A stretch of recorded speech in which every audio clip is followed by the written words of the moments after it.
Welcome to our channel. Today we how to connect DocuSign to no-code apps with Zapier. Complete guide. To connect DocuSign to no-code apps using Zapier, start by logging into your Zapier account. If you don't have an account, create one for free. Next, click on the Make a Zap button to create a new Zap. In the Trigger step, search for and select DocuSign. Choose the appropriate trigger event from the list. Common options include New Envelope or Envelope Sent. Once selected, click on Continue. Now, you need to connect your DocuSign account. Click on Sign in to DocuSign. A window will pop up prompting you to enter your DocuSign credentials.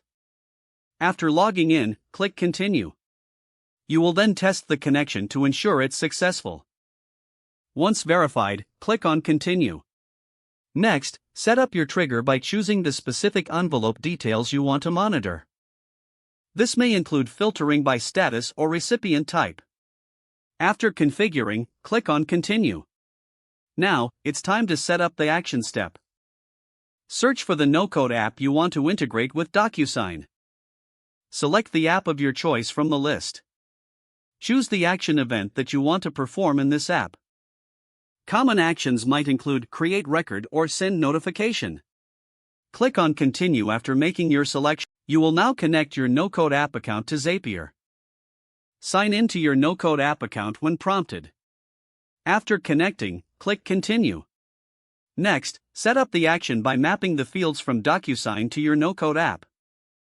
Ensure each field is correctly aligned to accommodate the data flow. Once you're satisfied with the setup, click Continue. Now, it's time to test the Zap to verify everything works smoothly. If the test is successful, you will see a confirmation message. Finally, turn on the Zap by toggling the switch at the top.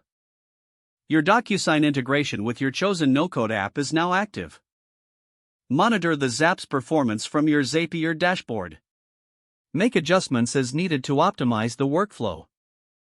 You've successfully connected DocuSign to no-code apps using Zapier. If the page does not load, refresh the browser or try again in a private or incognito window.